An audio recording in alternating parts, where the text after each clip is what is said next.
Right, so here we are. Basically, the aim of this exercise is to end up with this, what you see in front of you. Like I said, we're only interested in this tab. You're now going to create this tab for yourself. Could be one of the most important tabs you ever create. Obviously not in general, but when it comes to trading, and especially when it comes to fundamental analysis. So don't worry, we're actually going to start from scratch. I'm going to go through it with you step by step. I just want to leave this up here for a couple of moments so you can just kind of see what you should be ending up with. But again, don't worry, we're going to go through it together.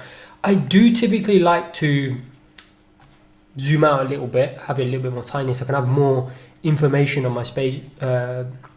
And the way I did that, I press Control and the scroll on my mouse, which allows me to zoom, but it doesn't matter. You can use View, Zoom, so you can see it's 85%, or you can click 100% and it goes back to 100%. Or if you don't have a scroll on your mouse, you can just change this custom to 85% if that's how you like it. But what we're actually going to do is I'll keep it at 100%, right, just so you can see it better, and then I'll adjust it afterwards. So like I said, we're going to start from scratch. We're going to basically, just want to quickly give you what the purpose of this is we're going to lay it out. What do we typically expect in a, so if you've got the calendar here, and again, the way we're going to be doing this, like I said, I'm doing this at the start of 2022. You might be watching this 2023, 24, 25, 26, I don't know.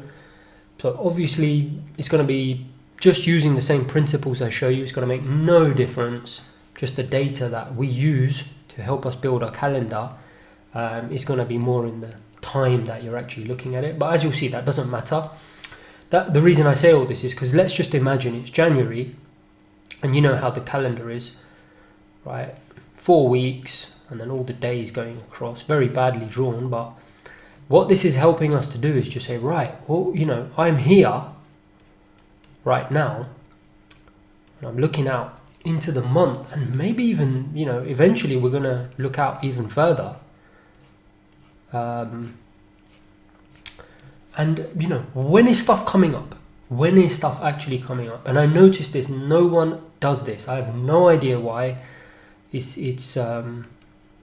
just asking for a disaster. If you don't, you should not be waking up on this morning and figuring out, oh my God, I got this huge important piece of data today. You should know, or even here, you should know a month in advance, right? And this is going to help you do that. So hopefully that's obvious. I just want to make sure, obviously some of you are new to it. That's why I repeat the points many, many times, as you know from my Pro and Foundation course as well. I love to repeat the points, not to do anyone's head in, just to make sure everyone understands what we're actually doing here with building out a typical week 1, week 2, week 3, week 4. So off the top of your head straight away, if it's the first week of the month, doesn't matter if it's January, February, March, April, May, June, July, it doesn't matter. Any point in the year, the first week of the month, okay, I know, I got jobs data.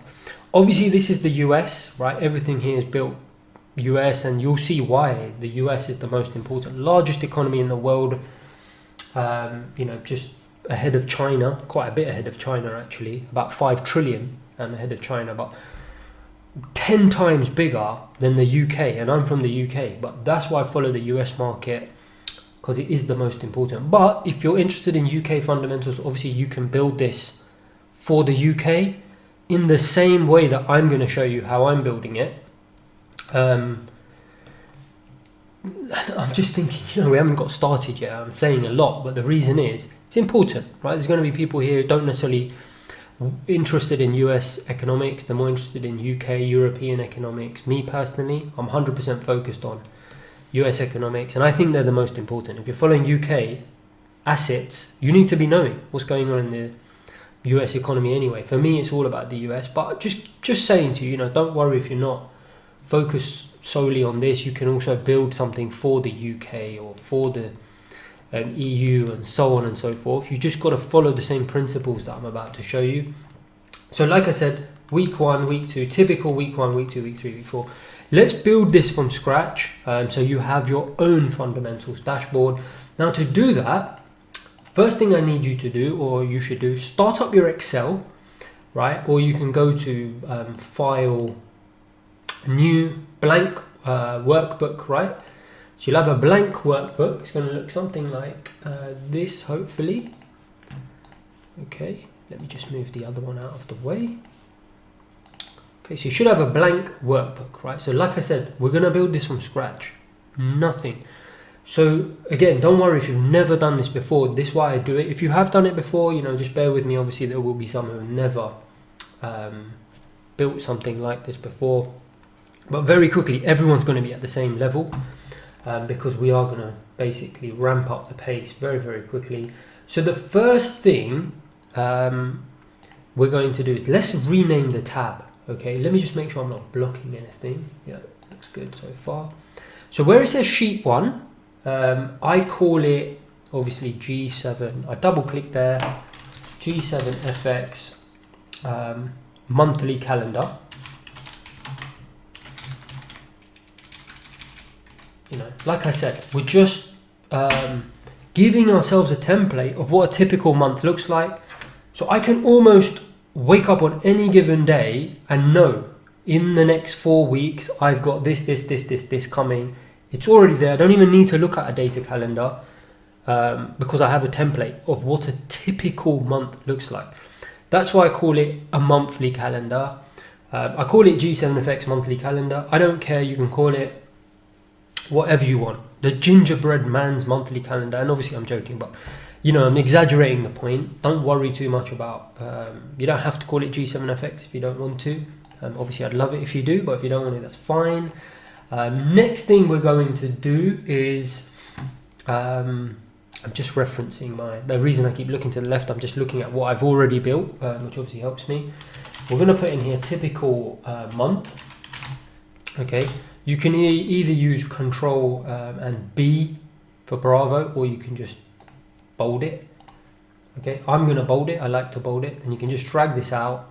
Let's just get it up to a width of 15. Okay, or whatever you want to get it to, it doesn't matter.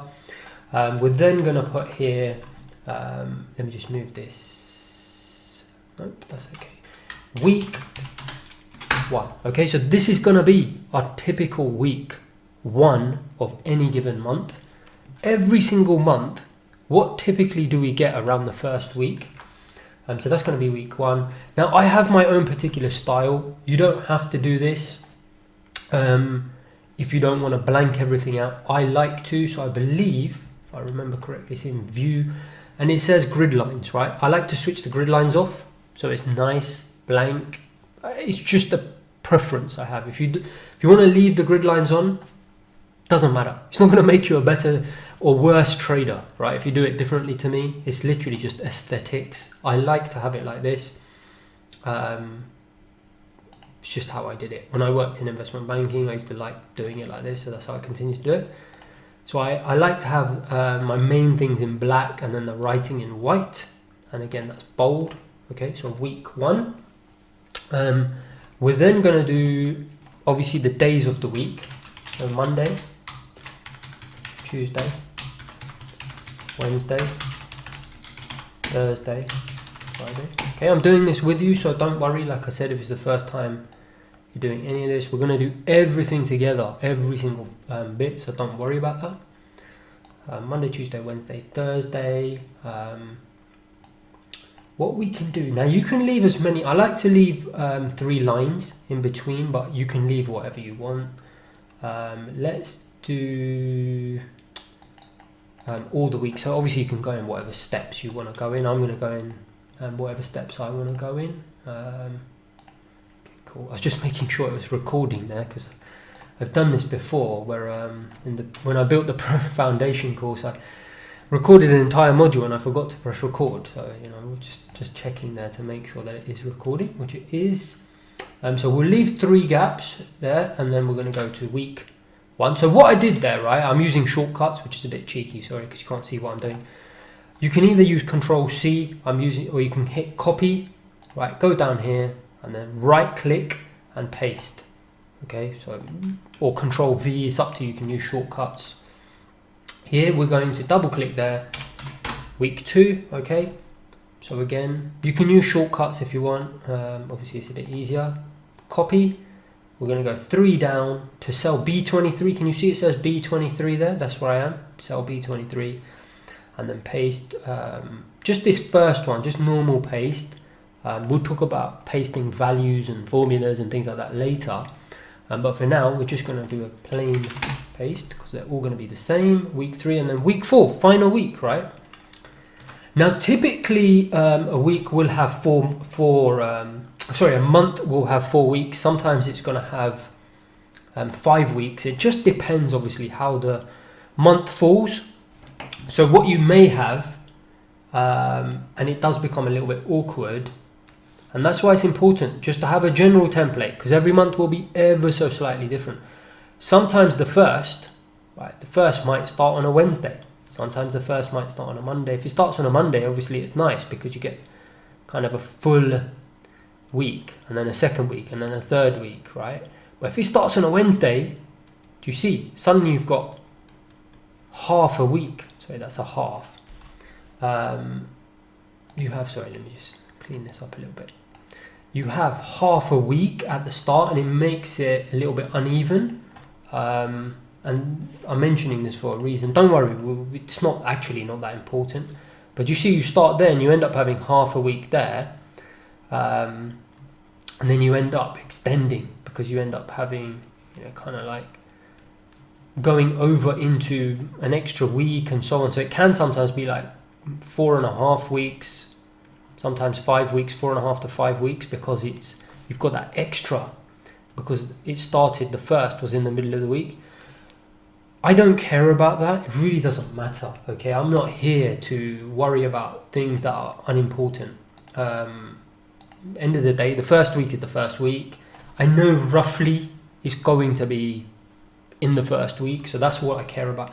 Basically, I know that every month roughly has 4 weeks. Whether it falls a day here, a day there, I don't care. I can fine tune or deal with it when I get to that month.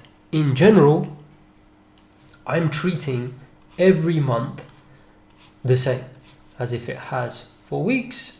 But obviously I know sometimes there is going to be a bit of an awkward month, but in the grand scheme of things, it's completely irrelevant. It doesn't matter.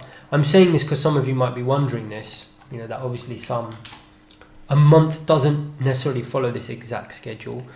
What you'll basically find, right, is sometimes a piece of data, instead of falling on that day, it's going to fall on that day, or instead of falling on a Wednesday, it might fall on a Thursday. Do you see what I mean?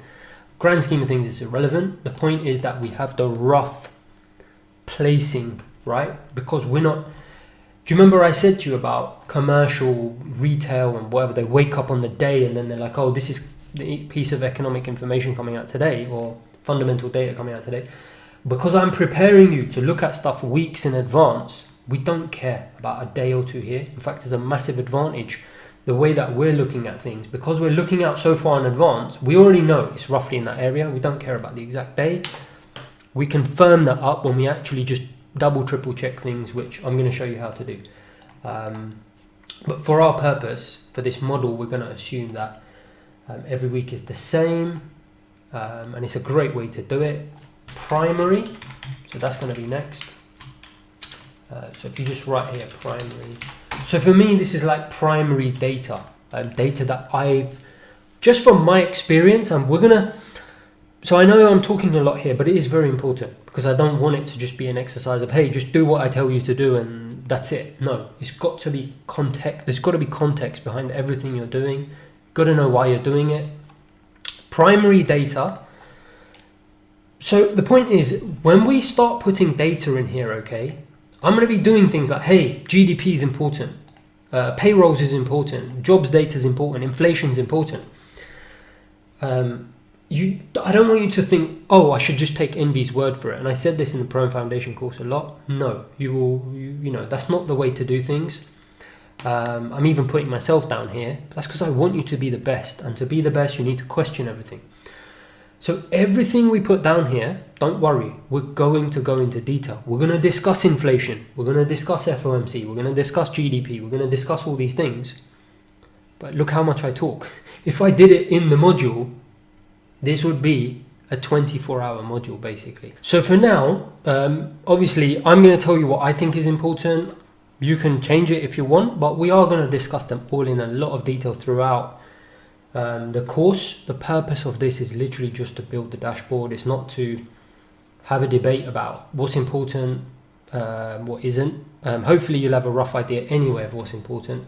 I'm going to tell you what I look at and what I think are the most, and from my years, almost 20 years working with institutional traders, what institutional traders are most interested in. And then we can have a debate afterwards about whether those things are important. You can always change it, build your own calendar and change it. I'm going to tell you what I look at. So that's what we're using this for.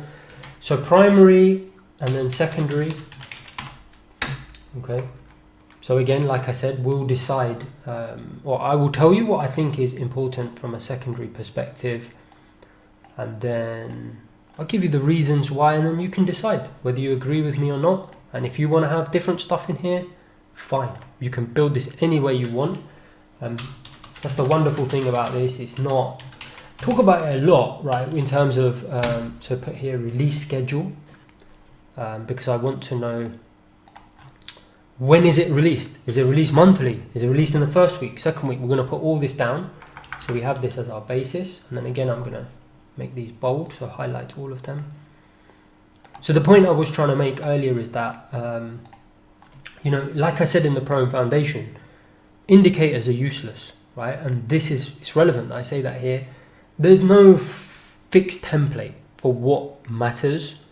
Obviously, you've got to have an edge and have your own opinion on things, discretion, to an extent. I mean, if you're going to ignore payrolls, US payrolls, or ignore GDP, or start to ignore inflation data, obviously I would highly question why would you want to do that. But obviously there's going to be a little bit of leeway on certain things. So that's all my point is that this isn't set in stone. I'm giving you a template. There's flex in it. You can change it how you want to. I want you to go on your own fundamental journey. But I'm just pushing you in not only the right direction, but way in the right direction from where you might have been before. So that's the whole point of it. So we can see anyway what we've got so far, the makings of a really nice template. What I like to do, again, it's just aesthetics, is I do like to use these borders, all borders here, because remember I got rid of the grid lines. So I don't have grid lines. So I like to have grid lines in certain areas, so I can choose where I want my grid line. So I select that. So it's that, all borders. Again, you can choose, do this how you want. You might want this as, play around with it to your heart's content. Thick outside borders, right, if you want it. I'm just going to undo that, Control Z, undo that. This is how I like it. Do it how you want to do it. All outside borders. All outside borders. And I think that's it. So it's actually quite fascinating, all right, the way that we're going to do this. We're going to go on a journey together and actually look at an economic calendar. And we're going to start putting the pieces into here together. So let's do that. Okay, so what I've actually done, just obviously wanted to not have you sit there for a couple of minutes whilst I reorganize my screens a little bit, is I want it side by side because I'm going to show you that basically we're going to use a calendar publicly available, doesn't cost you anything. We are now going to start organizing this data ourselves. So we're going to take the raw data. If you've done the Pro and Foundation course, it's almost like what people are doing, and I don't mean to go on about retail, but it's true. What retail are typically doing is, imagine you've got the depth of market, right? And you guys know the depth of market right now. And terrible drawing of the depth of market, right? But just the basic depth of market, and then you've got the raw data over here. Transactions taking place between people, back and forward, right? Almost like time and sales, right? This is what people are doing when they're looking at an economic calendar that's publicly available. What we're going to do is we're now going to organize it almost like you would into a depth of market, into a nice, neat sort of structure that we can actually make some sense of, right? Because otherwise it's just all over the place. So that's what we're going to do now, is we're going to get this raw data and we're now going to organize it into a nice, neat structure that you see here. That's actually going to be useful to us and actually make some sense, right? Rather than just being random garble, which is what most people are doing. So to do that, you can use any calendar you want. I love the Forex Factory calendar. I think they've got the best calendar out there, but it's up to you. You know, they'll give the same data. I just like the way it's organized, and you're going to see we're going to use it to populate a lot of the raw data before we organize it in the way that we like it or we want to do it. I think it's an excellent database really for us to use. So, you know, excellent job they've done. So, you know, I want to give credit to them. So all you do, I Googled it or whatever you use, whatever browser, search for Forex Factory, and you can see it says calendar. You know, just as a side note, got some random squiggly lines there, which is quite funny, but which I don't advocate, as you know. But anyway, go to the calendar, click on the calendar. I'm actually doing this, I know, pretty sad, just a couple of days before New Year's, but that's what I like to do to help you guys and girls. But anyway, on a serious note, you have this calendar pop up. Okay, it's the calendar. What I like to do, right? Look, as I said, I'm at the start of 2022. You might be in the middle of 2022. You might be in 2023, 24. I don't care. It doesn't matter. And you shouldn't care either. You can see. The point is, what I want you to do, go to the start of the year you're in. So for me, that's the start of 2021. Okay, so that is basically going back to the previous year. I'm going to jump forward one because I want to be in January, the start of the year.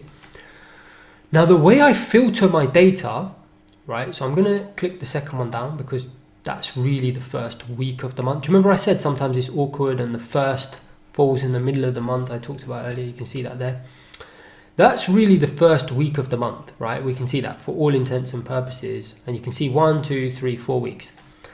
I'm going to go through the calendar. This is an exercise I want you to do with me, on your own, whatever.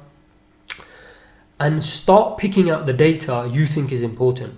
I'm going to tell you the ones that, from my years of experience and watching other traders and learning and trading myself and, you know, all the different various aspects of trading, I've come to believe very strongly are the most important. I want you to do the same thing, or you can just take my lead if you've got absolutely no ideas and you've never looked at this before, which is fine. What I like to do is I filter, okay, because I'm interested purely in the US economy. I said to you, you know, over $20 trillion economy, the biggest economy in the world, and obviously I focus a lot on the S&P 500. If you want to do differently, you can go and pick a different country, and it's absolutely fine. You're going to end up with a very similar result. Obviously it will be more according to that country's economic releases. I only focus on the US. I do not understand anyone who has all these selected. Do you see what I mean by garbled data I see people doing in retail, where they're literally looking at every single piece of information? You may as well be looking at that, what I've just drawn there. Complete and utter waste of time. You're doing yourself a massive disservice. Focus, in my opinion, on one thing at a time and become very, very good at it. For me, I like to focus on the US, so I select USD.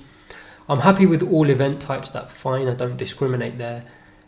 Impact, for now, switch this one off, which is the low impact, because what will happen is you'll have too many events, right? I mean, we know there's hundreds of economic releases and it starts to become silly. And you know, I see some people with all of these ticked, and you can imagine how the calendar looks completely crazy. So let's go for USD and just stick to the medium and high impact. There's a couple of low impact data points that I do kind of keep an eye on, and I will talk about those. But for now, USD and just major and medium impact, apply filter, and you should end up with something along the lines of this. Obviously you might be in a different year to me, depending on when you're actually watching this. So what I like to do, and the way that I actually built this, which is the ultimate goal for us to get to, is I went along. Literally, I went along. When I did this exercise many moons ago, I went along and I decided, okay, what's important? So I know straight away, okay, manufacturing data is very, very important. It's one of the first pieces of data released in the month for the previous month. So obviously here's January the 5th. This would be for December. But the great thing about this is you can even open it up here. I love this about Forex Factory. That's why I like to use it, because it does give you history, some information, etc., etc.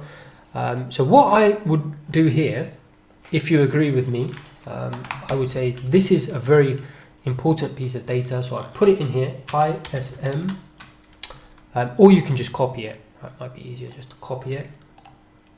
Highlight it, click copy, and then right click here and paste special match destination formatting. You can not match it, keep source formatting, but then it's going to copy it almost in that format, in which case you just hit control and match destination formatting. You see then it matches the same writing. We're going to change the format of that anyway to make it match what I've got on the other sheet. So I've put that in a Monday, but there is a reason for that. Okay, and I'm going to come back to that as to why I put it in on a Monday. Now you can see it's typically here on a Tuesday. Now it does say, and we're going to talk about that, released monthly on the first business day after the month ends. Okay, so let's copy that and put that in here. Release schedule. Paste special match destination formatting. Okay. All right. Now the reason I've put this in on a Monday is, can you see, when is this released? Monthly on the first business day after the month ends. January the 4th would have been I believe a bank holiday because of the new year and so on and so forth, or it may not have been, but for whatever reason, in this particular circumstance, the ISM released it a day later. But typically, look, let's look at February. First week, can you see Monday? It is always on the first business day. I think because it was a new year, they did it one business day later. But typically, and I want to know 99% of the time, when is it released, is the first business day of the year. And one of the exercises we're going to go through together, we're here to be successful, so I apologize, it will take some time. We're going to go through the whole calendar for the whole year together once we've built this. And we're going to spot check it 12 times to make sure we've got everything in the right place, we haven't made any mistakes, and you'll see the manufacturing will 99% of the time fall on the first business day on Monday. So that for me is literally the first piece of information in the month that I know institutional traders and anyone who actually does this seriously is going to be watching for. It's the first piece of data. You can read about it here. I don't know if they actually say it, but they might not. But it's basically the first piece of data that comes out, really the first high-level piece of data that comes out about the month just ended. So, obviously you can read some of this, why traders care and blah, blah, blah, leading indicator of economic health, and there's loads of stuff. But, like I said, I don't just take whatever's written there. I actually know for myself, having looked into this and having followed it for many years, that, and you can see it here, it's the first piece of data in the month for the previous month. So, if we're in February and I want to know how, as a trader, you're sitting there, you're thinking, all right, we're in February. How did January go for the economy? Okay. Well, there's no data. I'm on the 1st of February. No data has been released. Oh, manufacturing PMI is the first piece of data. Gives me some insight into how one big sector of the economy, manufacturing, has been performing, which obviously gives me some clues as to how the rest of the economy may be performing. So that's why it's so important. Anyway, let's move on to the next one. And you can even see a high impact event, and that, I believe that is why it's such a high impact event. Forex Factory will give their own reasons. I know from talking to institutional traders, because it's one of the first pieces of information in the month. ISM services is the same piece of information, but instead of the manufacturing industry, it's for the services industry. So I think that's very, very important. So we're going to put that in there, because obviously we know an economy isn't just, let's do this properly. Copy, paste special, match destination formatting. Okay. I'm sorry, I don't know why it's just moved that down there. Let's move that back up. Okay, Wednesday. So we're going to see release monthly on the 3rd business day. So yeah, like I was saying, manufacturing isn't the only sector of the economy that produces output, that produces GDP, services is huge, right? Services is a massive part of the economy, as we know, and we're going to talk about services separately. So we'll talk about manufacturing PMI, we'll talk about services PMI, so don't worry. Right now, like I said, we don't want to make this a 24-hour module, so we just want to get our calendar. We'll worry about what each of these mean and why I've selected them later. For now, you can either agree or disagree with me. You can put them in for now and change them later if you want, but this, to me, are the most important things. Then we see here, non-farm employment change. How many workers were hired basically in the month. We can even see the definition here. Change in the number of employed people during the previous month, excluding the farming industry. Farming industry is excluded because it's very volatile, right? It's very seasonal, and people, traders or central banks, when they're setting monetary policy, or governments, when they're setting fiscal policy, they want to look at stable data. They don't want to look at data that's very volatile, and that's why it excludes the farming industry. But it is one of the most important data releases in the world. And we're going to, in fact, let's not go into too much detail why that is. We're going to talk about why that is when we actually cover non-farm employment. For now, I'm pasting that in. It's a non-farm employment change. And then here you can see frequency released monthly, usually first Friday of every month. So I hit enter there. All right. So let's just, I forgot to mention about the services. So services, like I said, released monthly on the third business day after the month ends, right? So what's the third? Previous month ended there on a Sunday, or typically in my standardized version of a month. What's the third business day? Here. 1, 2, 3. Services. When is non-farm employment? Usually on the first Friday after the month ends. What's this? First Friday. I never hear this being talked about on social media, on here or there. It's unbelievable, right? Literally, you should not, there is no reason to be waking up on a Friday morning and checking the calendar to see what's there today. You should know the weeks before, payrolls is coming next week. Imagine you're here, right? You're sitting here in this spot. So this is what I mean, is like the week before. You should know straight away. Next week is the first week of the month. Non-farm's coming on Friday. Manufacturing's coming on Monday. Services coming on Wednesday. Do you see? Now you can, because you now have it. So hopefully you can see how much of an advantage you're gaining by having this all set out for you. So non-farm employment change. I like to call it payrolls, but also the unemployment rate is there. I just wonder if it's also called non-farm payrolls, NFP. So if you don't mind, I'm actually going to call it payrolls, because I like to call it payrolls. Just shorthand for non-farm employment. But also, I'm going to write here unemployment rate. Okay. And just put a gap between the forward slash, because we have the unemployment rate. And that's all part of the same data. It's released by the same organization. The BLS, the Bureau of Labor Statistics, they release all this data together. The market watches the unemployment rate for obvious reasons, which we'll discuss later when we discuss employment. So that's that week done, basically. I'm happy with that. Obviously you can agree or disagree with me, but I'm pretty happy with that. So here we have the first week. So let's go to the second week of the month now. A typical month, right? Again, we can do the same exercise I'm doing here. The only thing here, we've got retail sales here, but that typically gets released the following week. It was a little bit early here. You can see about 16 days. So I'm actually going to ignore it for this week and put it into the following week, because it does say 16 days. But for now, let's do the CPIs, inflation data. Okay, so we can see here, CPI month on month. You can either copy it or you can just type it in, whatever's easier. Copy. That's on a Wednesday. Yes, let's put it on a Wednesday. Okay, so pasted that in. CPI month on month, and then did I put the core in? No, I didn't. Okay, so we're going to look at both core and headline, but I just didn't write it in, but I'm assuming Obviously that is in my mind, core and CPI. And there is, I do like to look at the PPI. So let me just, in fact, discuss that in a second. Okay, so we've got CPI here. Let's put in the frequency first.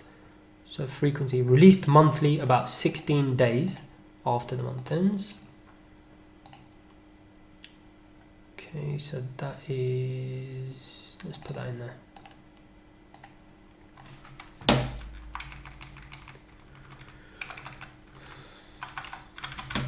Okay, now what I've actually found with the CPI, and this is why it's worth, when I actually did this exercise myself, I went through all 12 months.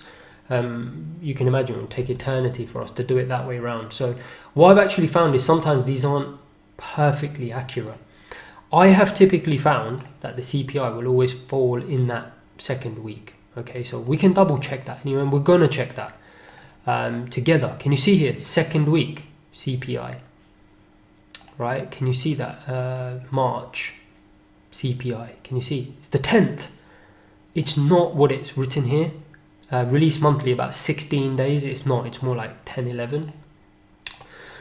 This is why I always say, don't just take what you read on these calendars for granted. You've got to do the work, right? Otherwise you're going to be no different to those group of, I hate to say the word sheep, but you know, we don't want to be like that. We want to be, you know, this is a serious thing. We want to develop a career in this. We need to be the best, and to do that, we need to double check everything. So, you know, that's why you've got me, and that's why you've obviously bought a course. But and hopefully, I'm fulfilling my end of the bargain by actually giving you the right information. But this is something you should check yourself as well, is my point. So anyway, long-winded way of saying that the CPI, I've overridden what was written there, because we can see it typically is around the middle of the second week.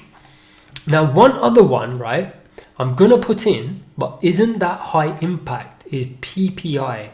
So can you see it is there, producer price inflation. Okay, so this is slightly different. It's the change in the price here, you can see, of finished goods and services sold by producers. So if you think of a supply, or if you think of the chain, right, of what happens when goods get produced, is typically you'll have a factory, right, a factory, terrible example there of a factory, and then you'll have the end consumer, right, and there'll be a shop. The worst drawing of a shop, good thing I'm not an artist here and I'm a trader, but essentially that is, believe it or not, a shop with a door, probably a little roof if they're lucky. But essentially the shop is selling these goods to them, right? And that's where you get obviously the CPI, the consumer price index, and then here that's PPI. From the factory gate out to resellers or people selling goods out to the general public, what's the inflation rate here? So would you agree the inflation rate here is going to affect or influence the inflation rate here? Obviously, shops will sometimes decide whether to pass on that inflation or, and so on and so forth. Various factors depending on how competitive obviously their industry is. And you know, if your supplier hikes up his prices 10%, but none of your competitors do it, you can't just do it, right? So there will be some factors, and that's why this ultimate inflation is the one that most people do look at. But this is a nice little number as well that I like to look at, and I've noticed does get, you know, it's kind of picked up on sometimes by market, especially right now where we've got inflation above kind of average trend. So look, I'm going to put it in. If you don't want to put it in, don't worry too much about it. You'll see it's not that big a deal if you don't have it. I like to have it. It's up to you. I've given you my reasons. That's the main things. Fairly confident to have that in there. So it says here released monthly about 13 days. That's a bit more accurate than what they've written. I think that might be an error on the website about the 16 days, but that's fine. We'll forgive them because they've got such a brilliant calendar here. So you've got PPI there. You can see it says it's typically released before CPI, which generally it isn't. So clearly that was correct for me to put that in the second week. We're going to move on quickly. Retail sales is incredibly important. For some reason, in this particular period, very rarely it was released quite early in the month, and it may have just been because of the way the first fell on the Friday, just dragged everything slightly. It could have been for a multitude of reasons, but typically it won't get released till the third week. So I'm actually going to put it here on a Tuesday. Okay. Now again, you know, if you're looking at the UK economy or a different economy and you're thinking, Envy, you're telling us this, how am I going to know? Just do what I do. Go and have a look every single month over the next 12 months and see, does it typically fall in the second week on a Friday? And then you'll see, generally it doesn't, right? So actually I'm not gonna, I've put here core, but actually I'm gonna look at both core and headline. So that's retail sales there. And look, we're gonna do this anyway, but let's just double check. Okay. There you go. Can you see retail sales? Third week. First, second, third on a Wednesday. Do you remember I said it's always going to be rough? The advantage we now have is we're going to be here. We already know retail sales is coming. You know, this isn't any, I don't even know the word for it, amateur rubbish that I see people doing. Waking up on the day, on a Tuesday or Wednesday, saying, oh, what data have I got today? Oh, I got retail sales. Complete and utter nonsense.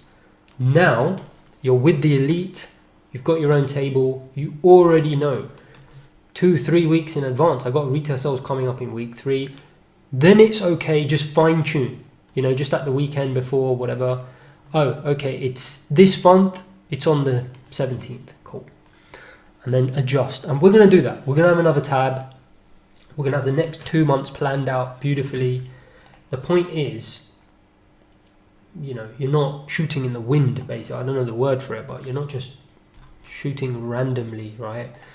You actually know now 2 weeks in advance. I've got retail sales coming up in a couple of weeks. Market, is that going to be important this month? Maybe, maybe not. Let me be thinking about that already. And then you can fine tune the day afterwards.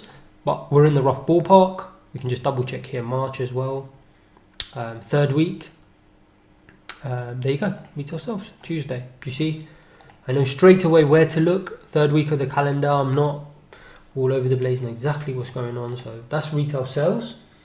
I've then got the FOMC, but we're going to come back to that in a second. I do like to look at industrial production. Okay, so we've got that here.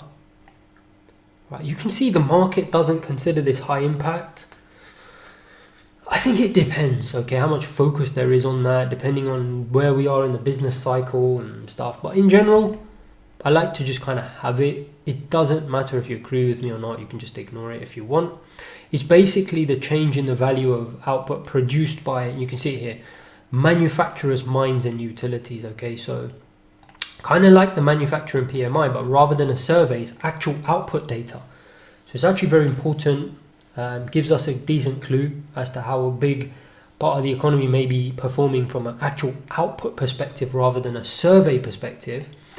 The reason, and you'll notice this the more we get into fundamental analysis, that the market finds this not to be a high impact event is because we have had a big clue about the manufacturing sector already when? 2 weeks before. The market likes early data. It wants to get clued in early, and it makes sense. It's common sense. Obviously, I want to know about the health of the economy as early as possible. So if a piece of data is going to come out earlier, I'm going to place more focus on that. You know, there might be different people producing, for example, housing data. But if one organization gives me that data in week 1 and the other one gives it to me in week 3, which one am I going to be more focused on? Week 1. Right, of course, I don't want it 2 weeks late. By then it's old news. I already got week 1's data. So that's why industrial production generally isn't considered a high impact event. However, it is output. It's actual output, whereas this is a survey data. So I do like to look at it. And I know economists use it to try and obviously forecast GDP. It's produced by the Federal Reserve itself. So for me, I'm going to like to just keep an eye on it. But that's all. If you'll see when I color my tabs at the bottom, I do color it like in a shade that is almost peripheral data, so don't worry about it if you don't agree with me, but for now I'm going to put that in there. Released monthly about 16 days after month ends. Okay, so again, typically I found it to be somewhere around the 3rd week. Okay, it's not always going to be on a Tuesday. Let's have a look when it was the month before. There you go. Can you see? Wednesday on the 3rd week. The point is, it's in around the middle of the 3rd week. So I've put it there. So around retail sales, just after retail sales. Typically, you can see retail sales. This time it was on the same day, just after. You know, great exercise for you to do on your own. Once you've filled this in, just go and make sure you're happy with where I'm putting things. Can you see here? Wednesday. Again in February, April. Let's have a look. 3rd week. In fact, that is the 3rd week, isn't it? Because it started on the 1st there. So here you can see it's on the Thursday in the 3rd week, right? And funnily enough, falls just after retail sales, which is exactly what we have here, albeit retail sales on the same day. But the 3rd week is my point. So you can see, bang on. We're bang on with the rough kind of area that this falls in. Then I've got here, in fact, let's do it together, right? So January, we've now checked 1st week, right? Let me switch this low impact off. Can you see it gets very confusing when you've got so many? Can you imagine having all of these on as well? Completely crazy, right? Turn that on as well. Every single one on is completely crazy. I just don't understand it. Even when people have 2 countries on, it's just too much. You know, I like to have one on, switch off the low impact. So 1st week we've covered it, right? We've got manufacturing, services and unemployment. We've got manufacturing, services and unemployment. Okay, so that's covered there. 2nd week we've got inflation data and retail sales. We already went through why I put it in the following week. So 2nd week typically is inflation data. 3rd week, 2nd week typically is inflation data. 3rd week is retail sales, but obviously on this instance it fell on the Friday. But as I showed you, typically it will fall in the 3rd week. And then 4th week, which is what we're up to now. FOMC we're going to come back to in a second because it can vary depending on how the scheduling is. And we will come back to that. But GDP is very, very important. Okay, so this happens to be January, right? But the way GDP works, so let's put that in. Copy GDP.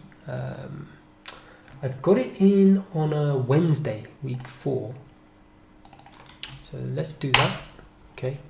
So again, copy, and you can paste as a use destination formatting or whatever. Just paste that in. Let's have a look at the scheduling. Where's the schedule gone? Release quarterly about 30 days after quarter ends. Okay, so it's in the last week. 30 days, about a month after the previous quarter. Okay, so let me explain that to you, and apologies if you do get it, but if you don't, I'm going to explain it to you anyway. Match destination formatting. GDP is everything, right? And we're going to talk about GDP in a lot of detail anyway, separate to this, because obviously we just want to focus on the building element right now, and we'll come back to GDP. You can probably see why this is so useful, because throughout the course, we're going to come back to this, we're going to reference it, we're going to say manufacturing, hey, services, unemployment. We're going to keep coming back to these things.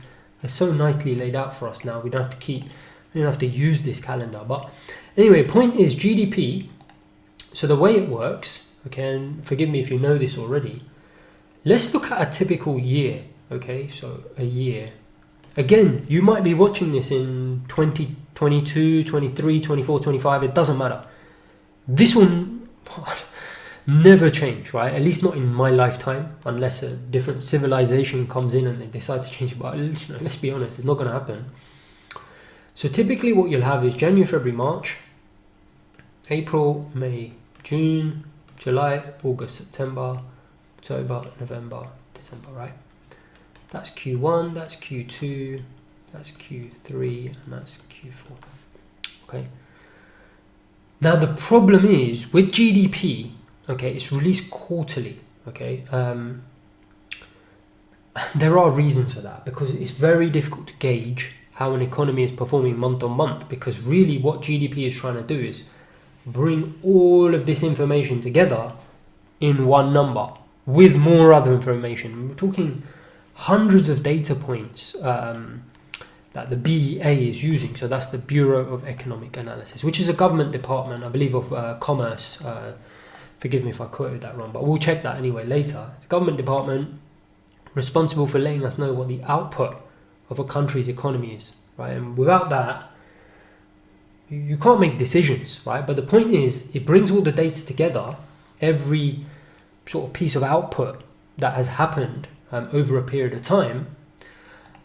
Doing that on a monthly basis is nigh on impossible.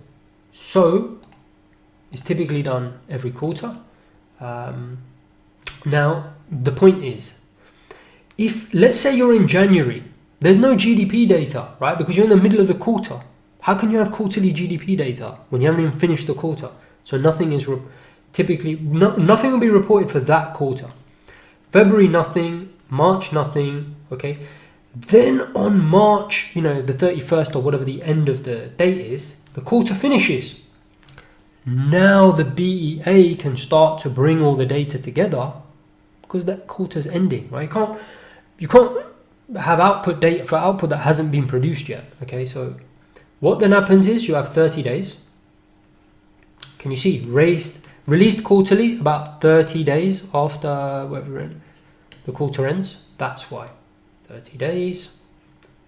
Boom. And then typically it will be towards the end of the following month. So somewhere around there that you will get the GDP release. Okay. So what has actually happened here is it's Jan 28th. What they've done is they've waited for Q4 to finish. October, November, December. It's then been about 30 days so they can get all this information compiled together. And then bang, can you see? First cut of GDP. And actually what happens is there's 3 versions. So can you see a month apart? Advanced, preliminary, and final. This is by far the most important. It's the first estimate, basically. Then you'll get another one. It gets revised a little bit because more information comes up, right? And we'll talk about this when we talk about GDP. More information about an economic output. Obviously, things become clearer and more surveys get sent in and they get more information, the BEA, and they'll revise it. But we're going to go through this data together. But, for example, if it's rarely does it get revised that much. So most traders will be like, when the following ones, the preliminary and the final GDP numbers come out, don't really pay much attention to it. Everyone is looking at this first cut.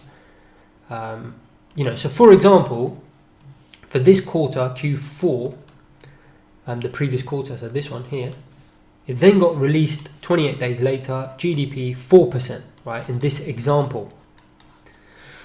Typically what will happen is the preliminary one might be like 4.2. I'm just making this up. It might be 4.2. It could be 3.8. But it's going to be roughly 4%. Then the final one, they might just make some tweaks and it might be like 4.5 or it might be 3.5 or it could even be 4. Point is, can you see it's roughly that? It's not going to be like -5 suddenly in the final one. Then everyone would be paying attention to it. The fact that it's roughly in the ballpark of the first, everyone's looking at that and knows, okay, roughly that's what growth is going to be like. And that typically gets released about 30 days after. Then the next 30 days, it will be the second release and the next 30 days will be the final. So the preliminary, which you see here, and then the final. So we're going to put that in. I mean, I do look at preliminary and final anyway, just to make sure they're not miles apart. But at least in all my years of doing this, I've never really seen them that far apart. But let's put them in a secondary. Can you see they're not primary? Primary is advanced GDP, the first cut. Let's put it in a secondary data. So preliminary, I can't even pronounce it, preliminary. And then final GDP. Okay. that is basically it. Let's just make sure we have everything. There is a couple of like periphery pieces of data that, you know, through years of experience, I've kind of noticed traders do kind of like to look at. So again, it's just my experience. You can put this in if you want or not. You can follow this for the next few months, and you know, if you agree with me, you can keep it in or not. One of them is claims, right? So unemployment claims. Okay, so I'm going to put that in, and it is typically every Thursday, I believe, at least from what I've seen. Yeah, released weekly, usually on the first Thursday after the weekend. So I'm going to put it in just once here. Okay, I'm not going to put it in every week. I already know it's every week, so that's fine. And I'm not going to put the release schedule. I've got it in my mind. I suppose we could put it in released weekly. I don't really have it on my main calendar, but that's okay. Okay, every Thursday you get this claims number. It's basically, in the US it's called unemployment insurance, I believe. In the UK it's called job seekers allowance, I think. Basically, you know, claiming benefits if you're out of work, you're unemployed. People like to look at it, especially when the economy is going through a change, because this will obviously be a good clue. You know, a lot of people making unemployment claims, are they not? People like to look at it because it's, you know, if you think about it, if you've got payrolls data, it's only once a month for the previous month. So, you know, and I should have said this at the start, but all this data is being released for the prior month. You know, so if you, let's say it's January, February, March. March is just finished, right? This release here, if it's in the first week of April, it will be for all of March, right? So this will, let's say we're now in April, and we're not, right? And I'm just saying you could be in any month, but just for argument's sake, let's say we're in April now. First week of April, that will be the payrolls data for March, unemployment for March, services data for March, inflation data for March, second week of April. Third week of April will be retail sales for March, industrial production for March. Obviously this we talked about, it will be for the prior quarter. Claims will be, I believe, for the previous week. Let me just double check that. I've just always assumed it's for, I believe it is. I can't see it there, but I believe it is for the previous week. Okay, just always assumed it was for the previous week, and it must be. Let's just see if it actually says that. Does not say. Yes, there we go. During the past week. Number of individuals who file for unemployment insurance for the first time during the past week. Okay, so it is the previous week. Unemployment claims in the previous week. Why am I going on about this? Why is it so important? Because look, I'm not getting any data for March. Sometimes, you know, 3 weeks later, 2 weeks later. Unemployment claims is giving me data for the previous week, 1 week later. Can you see it's so like fresh in terms of the data? It also means it's very volatile. It can be very, very volatile. Most people like to look at, you know, the dreaded moving average, but at least it's moving average of proper data, not just random stuff on a chart. But people like to smooth out the data because it is very volatile, but unemployment claims do give some clues sometimes. I found it to be very volatile. So, you know, most people, I guess they do ignore it, but I like to just keep an eye on it anyway. More for trends, you know, are claims going up or down over the last couple of months rather than any individual piece of data. But that's why I like to have it there. You might be thinking, Envy, you're giving us the whole history here, but it's important because I want you to know. Don't just take my word for it. I want to give you the reasoning why I put stuff in the places I put stuff, and then maybe you agree with me or you don't. You know, you don't have to agree with me, but I like to give you the reason so you can make your decision based on what I'm giving you, the facts. Now, something else that I do put in is the FOMC. Now that probably, just make sure I've got everything. In fact, yeah, I just want to make sure I've got everything here. So the FOMC is a tricky one, right? Because, and what we're going to do, I want you to kind of just put it in where I put it in for now, and then we can adjust it together later. because we're going to have an entire tab on the FOMC, and the FOMC doesn't have a schedule. As in, they do, but it's not any standardized schedule. You know, like it's not the third week of every month or the 15th business day every month we're going to meet. They always tend to meet different times of the year, but they will tell you in advance when that is. So what I've typically found is it does tend to be around week 3, week 4. In fact, we're going to cheat a little bit, and I'm going to show you my FOMC tab. Can you see here? Week 4, week 3, week 4. So it's typically around week 3 or week 4. It's only once in the last year that I'm in now. So I'm obviously coming up to 2022. Last year was only once. Can you see next year I've already got the schedule? And I went on the website, and don't worry, we're going to do this together. But in 2022, week 4, week 3, typically week 4, 3. Can you see only a couple of times they're going to be meeting in the first week? But typically they meet 8 times a year. So they're not even meeting every month. So can you see it's a bit difficult to put it into a monthly calendar? So I like to have its own calendar, but I do like to have it as a reminder. So you can see I put it here on the Wednesday of week 3, can vary, see tab. Okay, so I think that's the best you can make of the situation. It's up to you. That's how I deal with it. Can vary, see tab. Okay, so the tab is this tab that we are going to build together. So don't worry, you'll have this in your dashboard. By the end of this course, we're going to build this together with the Fed funds rate and all of that. So don't worry, it's all there. And that's got the date. So you can see this is what I mean by preparation and having to do things much better than anyone else to succeed in this game. Can you see? I already know every single day or a couple of days that the FOMC are going to be meeting next year. Now, I'm now at the end of 2021. I'm thinking about you might be in right now in 2023, 24. You need to know for 25, 26 or whatever, when is the FOMC meeting? Right? It's the most important meeting date, because obviously they'll be setting monetary policy. Is incredibly important. But like I said, without laboring the point too much more, there's no set schedule. Generally, you can see. I'm interested in when 90% of stuff happens. It's probabilities game this. Typically, it's week 3 or 4. I've shoved it in week 3. Okay, can sometimes be week 4. And I've put CFMC tab, can vary. I think that's a very good approximation of what to expect with them.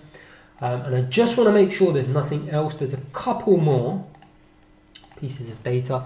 Now, the reason I mention the FOMC is because they do have a statement, but the minutes come out 3 weeks later typically. So let's just double check that.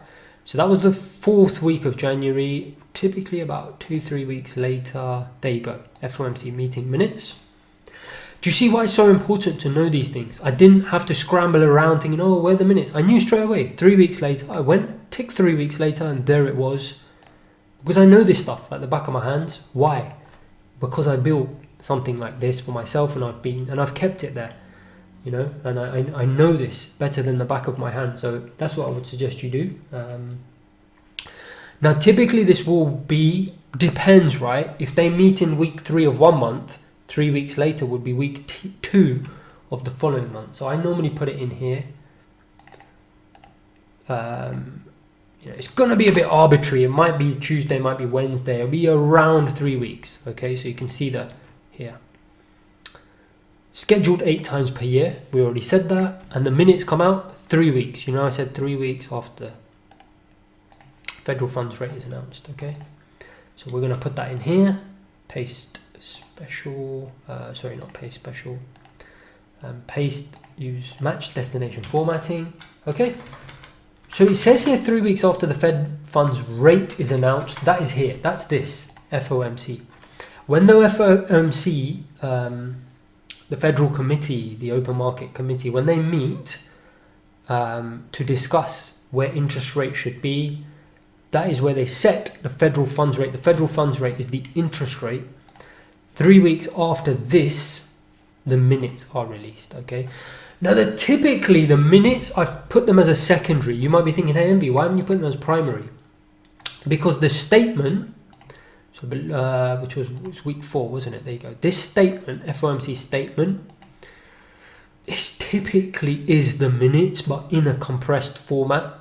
So it's like 1 or 2 pages, has a statement, pretty much says everything the FOMC want the market to know. The meeting minutes are really just repeating a lot of what was said in more detail. There will be some extra detail, but it isn't going to be as impactful as, it's kind of repeating the in more detail. So you can see why it's not a primary piece of information for me. So I think there's just, let me just check what else. There's just 1 or 2 pieces of information which I am basing on experience. So we've kind of got rid of all the high impact. Let me just open this up a little bit, right? Just make sure, I want you to do the same exercise. Because sometimes Forex Factory, whoever the calendar designers are, or the market might see things as not high impact, but you from your own experience might think of it as being high impact. It's important that you open this up, but right at the very end. So that switch them all on, low impact as well. Let's just be, careful and make sure we haven't missed anything. So in the first week, in terms of low impact news, I can't see anything. Again, I appreciate this is experience, and I can see straight away that this isn't, well, a lot of this data isn't stuff I'm going to be looking at. Obviously, if you trade crude oil inventories are pretty much gospel, very, very important every week. But apart from the crude oil inventories, I can't see anything else. Obviously, if you trade crude oil, stick crude oil inventories in here. I think it's Wednesday or Thursday, isn't it? Every week, stick that in there. But otherwise, I can't see anything here. PPI we picked up already. Can't see anything that really sticks out. Consumer sentiment, some people like to look at it. I don't really bother with the consumer sentiment, because you've got retail sales is a big consumer number, much more important as far as I'm concerned. Third week, I can't see anything. The housing data. So housing data is a funny one. In recent times, it's become not so important. You remember the housing crisis in 2008 was very, very important. Its kind of popularity as a data piece can come and go. So for me, rather than ignoring it completely, I like to put it on here as just a, what harm is there as a periphery kind of piece of data. So I'm going to put it on here, not as something as a primary. You can ignore it if you want. I'm going to put it on here. Where did I put it? Week 3 Thursday. Yeah, week 3. Can you see that? Week 3 Thursday. So you will get a lot of data. You get like existing home sales and building permits, housing starts. You'll get a lot of stuff. The main stuff that I'll be looking at is, I think I do like to look at permits actually. Permits. Let me just see which ones I've typically got. Permits, existing home sales and new home sales. Okay. So you can look at either, let me see which one I follow. Housing permits.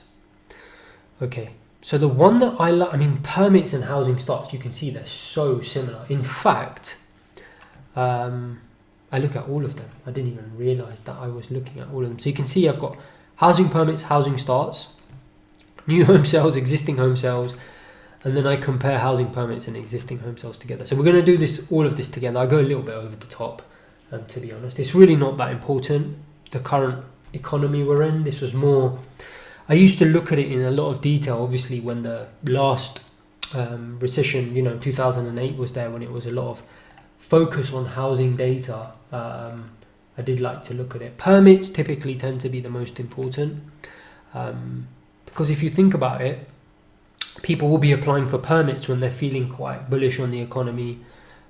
What's the first thing you do? You need a permit before you can build anything, right? So in fact, you can see it's written here. I've never seen this before, but it's an excellent gauge of future construction activity because obtaining a permit is amongst the first steps in constructing a new building. And that's basically what I was saying. That's why I like this number. Let's lump it all in there. Anyway, look, housing data. I'm just making this long-winded. Let's just lump in the housing data in there. So housing starts. Let's put all of them. In fact, what should we do? Let's just put housing data. Housing data. Right, it all typically falls around the same time. And let's not worry about the schedule. We know it's around week 3. I've actually put in my own calendar, I've got new home sales, existing home sales, permits, housing starts. Don't worry about it. Just put housing data. I'm going to change that on mine as well and make it just housing data. It's typically in the 3rd week. We can confirm that now. Look, February, you see it there, went to the 3rd week, housing data. Okay, so that's typically when the housing data falls. And then there was one other thing, okay, and then it's the final thing, and it's this core PCE price index.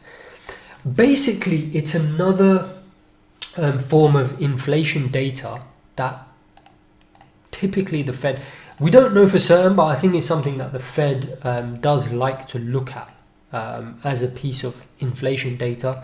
You can see here it says differs from core CPI in that it only measures goods and services targeted towards and consumed by individuals, right? So it's quite important for the Fed to see the inflation impact on individuals, right? Because obviously consumer consumption makes up such a big part of GDP. So I like to look at core PCE, but honestly, it's not that.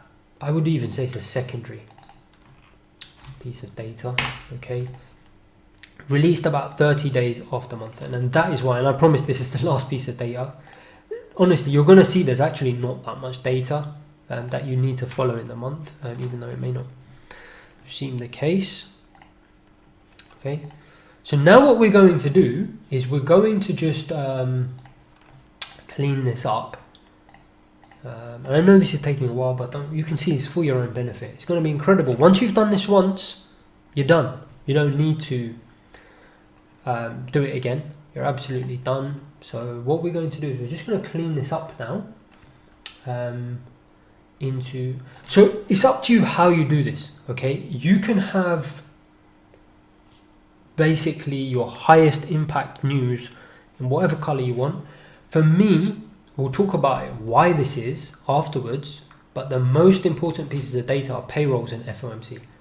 Okay, no matter what happens, in fact, often I won't even trade on FOMC day.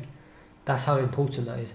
First thing I'm going to do, like I said, I do like to have cells around these. So I'm going to hit Control Z, start again. I'm going to put some cells around these things. Okay, these two. I'm hitting Control here. Lets you select things at the same time. Okay, go here. It's already selected there, but in case it isn't, all borders. Can you see I've put some borders around that? Unemployment claims, FOMC meeting minutes. Right. Yeah. Typically 3 weeks later. Okay, as I said, 3 weeks after the FOMC. Housing data, and then so just Control select all of these. Okay, they're all selected.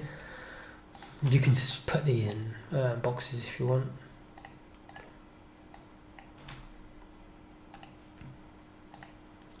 Okay, you can just expand that there so it just doesn't get cut off like that. Okay, now we're going to decide. Some of this data is more important than others. Some of it you could, if you, in theory you wanted to, just ignore it completely. So let's, so for me, payrolls and FOMC are the most important data points in the year. So I'm gonna, it's quite dark, isn't it? Just change that writing to white. It's up to you, obviously, if you want to do this, and bold it. There you go, that's much clearer, isn't it? Payrolls, unemployment, just make sure I'm not blocking anything. Nope. That's good. And payrolls, unemployment are the most important. Then I'm going to start thinking about the second most important stuff. So manufacturing, services, probably CPI inflation data. And I'm going to use that color, orange accent. Use whatever you want. All right, I'm going to use orange. PPI, do you know what I'm going to do? I'm actually going to move PPI over here. Okay, still fairly important, but not as important as CPI. I did used to have it here, PPI. Just recently, because inflation's been quite an important factor, but PPI, just going to put that there. So that I'm going to put that as a secondary piece of data. Meeting minutes are pretty important. Again, can you see there's a little bit of subjectivity here. It's up to you how you view this. Retail sales, I'm going to make that a secondary piece of information. Let me just bold these. So pressing Control and selecting them all together, then pressing bold. Industrial production and housing data. PPI. And let me just bold all of this stuff. Sorry, I should have done this before. I'm just making it bold. Bold. Okay, so advanced GDP,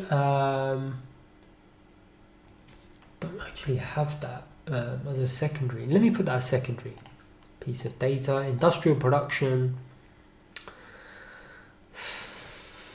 I would not put that as a secondary. I would kind of put that. So these are going to be my kind of peripheral pieces of data. Okay, and I didn't finish talking about core PCE, but I'm going to tell you why that is. Industrial production. I'm going to actually move this, but just to make it easier, I'm going to stick it there. Okay. And I'm going to make that yellow because I just don't want any overlaps, that's all. And sometimes it will fall on a Wednesday or Thursday, it doesn't matter. Right, this housing data. Okay, and industrial production. So that, I'm pretty happy with that. Pretty happy with that. Yep. I think that is what I'm going to settle on. Just make sure I haven't missed anything. I've got claims, weekly claims, FOMC minutes, PPI, CPI, retail sales, FOMC, industrial production, housing data. Just want to make sure I've got the same stuff that I have on my previous calendar that I've been using for a long time now. So yeah, I've just cleaned it up. In fact, you're getting an even cleaner version. I've just cleaned it up slightly. But look, you can see exactly the same stuff, okay, that I've been using for donkey's years. So many years I've been using this same sort of layout. You can see it just hasn't changed. It's the first time I'm cleaning it up actually as part of doing the course, and so we're doing it together, but I've not missed anything. You can see it there. I've not added anything. It's exactly the same. I've just a couple of the periphery data, I've just moved them out of the way. That's all I've done. The thing about the PCE, right, the reason it doesn't have as high an impact is, can you see inflation data? Do you remember I said this to you about certain pieces of data? If you're in, let's say you're in April right now and March has just finished, you want previous month's data as quick as possible, right? Typically week 1, week 2, you want that piece of data. Look when CPI is released, week 2 for the previous month. Look when core PCE, which is also inflation data, is released. 4 weeks. Can you see? 2-week gap. That's why the market does typically like to focus on CPI and not the core PCE, but I know that the Fed likes to look at it when making decisions. So I just keep an eye on it. They're very highly correlated. Obviously, they do give very, very similar readings. We can just have a look here. Differs from blah, blah, blah, blah, blah. And just see if it gives any other information. Yeah, there you go. Look, CPI is released about 10 days earlier and tends to garner most of the attention, right? So you can see it's released 10 days earlier. Okay, so that is basically your dashboard. Okay, that is pretty much your dashboard. As you can see here, that's it. You don't need to have the logo unless you want it, but yeah, just leave that. I've put a couple of other ones there. Let's do that actually, and then we are actually done. So I've put other, okay, I put it here, but I'll probably be blocking it, I think, if I put it here. Yeah, so let me put it over here. In fact, just put it, you can put it down here somewhere, but I'm going to put it here just because I'll be blocking it. In fact, let's put it here. Let's make it bold. Other things that are very important but don't have any sort of schedule, there's only a couple of them, okay? So there's the Jackson Hole get-together of investment bankers, happens once a year in late August. We'll talk about that, so don't worry, just make a note of it. Again, I just know this from experience. Central bankers from around the world, they get together at Jackson Hole. I believe it's hosted by the Kansas Fed. Gets everyone together and they have a chat about economics and the economy, and a lot of things are said there that can be market moving. So it's in my mind sometimes when we come into August. So I do like to just make a note of it there. And then obviously there's the FOMC chairman speeches. So he gives speeches, throughout the year. He might even be at a dinner party that he's talking and someone asks him, journalist or whatever, he gets asked a question.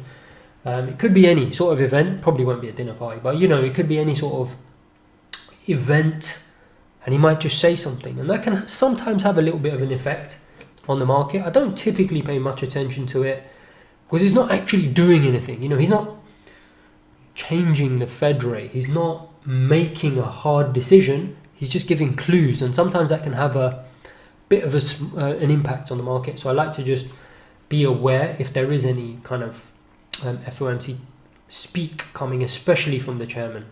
That's where typically, obviously there will be other FOMC members talking, but that, ladies and gentlemen, is your calendar. We can talk a lot more about this going forward, but that is pretty much all you will need, I think, for many, many years. Why is this so useful? We are going to talk about this afterwards, but we're almost done now. Hopefully you've got something that resembles that. We're going to go and just double check. I think it's very important you do your checks to make sure that everything is in the right place. But what we're going to do, just a couple of minutes, I just want to talk about why this is so important. Because think about it, you as a trader, you're coming into the month, right? You need to be organized. If you want to be, and I don't mean to patronize anyone, if you want to be the best at your job, you need to be on top of everything. You don't do that checking the calendar every morning and just wondering what data is today. No, you need to be on top of it at the start of every month. And when I first learned this, it was very daunting for me because I was like, oh man, there's so many pieces of data. What this allows you to do is it really breaks it up. I wouldn't even, if you're very new to this, don't worry too much about this periphery data. If you can, great. Worry about it and have it in your mind as you become more experienced. For now, honestly, if you are following the US economy, this is all I would look at as a new person. So week one, straight away, do we agree? It's a busy week, right? We've got manufacturing, services, and unemployment data. Week two, and that being a red piece of data. Week two, there's nothing, right? Just inflation data. So we're not expecting much. We don't have to be too worried about market moving fundamental news. Can you see week two?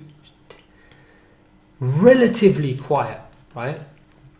Week three can be a big week if the FOMC, one of the 8 weeks where it meets potentially, and then week four tends to be relatively quiet. Because think about it, this is only once a quarter. So most of the time, that isn't even going to be there, right? It's only going to be released quarterly. Yeah, we have preliminary and final, but we've already had the advance. So it's released once a quarter. So can you see straight away, and this is how I plan my month, is I'm always thinking Monday, first week of the month, this is going to be a busy week in terms of economic data, and I've got a red, payrolls day. I need to be on top of this well in advance this week and potentially the third week, okay, depending on where the FOMC falls. Can you see how simple becoming very good at being on top of economic data can become if you organize yourself like this. You cannot do this. The retail approach I see, the scattergun approach of just opening up the calendar and hoping for the best and wondering what's important. And no, this is what I would be doing at the start of the month. Have this week and potentially this week straight away in my mind. Obviously, if the FOMC fell in this week, then that suddenly becomes the other week of... The first week is always going to be in my attention, and then I need to decide, is it going to be the second, third, or fourth? And typically that will be determined by where the FOMC falls.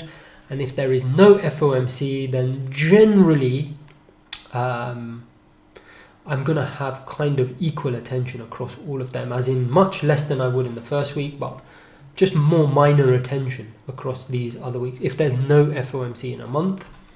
And then, yeah, like I said, I just kind of on the side like to keep an eye on claims, PPI, some housing data, and this and this. You can worry about all this stuff later. You don't need to, try and digest everything in one go. Like I said, focus on this stuff.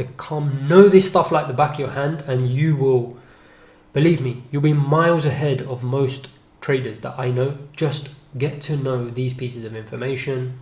We're talking about 1, 2, 3, 4, 5, 6, 7. Okay, 7 pieces of information. Anyone can do it. Worry about this stuff later. I really hope that was useful for you. The last thing I want to do before we end this is I want to check all the data against the calendar, right? And this is really important that we do this. So let me just expand that. So it's right at the top of the page. Okay, so what we're going to do, this is an exercise I highly encourage, is we're going to go through and we're going to check all the data. And in fact, what I'm going to do is I'm going to stop the module there, because we've been probably about over an hour, right? Yeah, hour and 15. We'll take a break, have a cup of tea or a glass of water or whatever, come back, we're going to do another 15 minutes or so, and we're just literally going to go and check all of this data just to make sure we've got everything in the right place, and then we're done.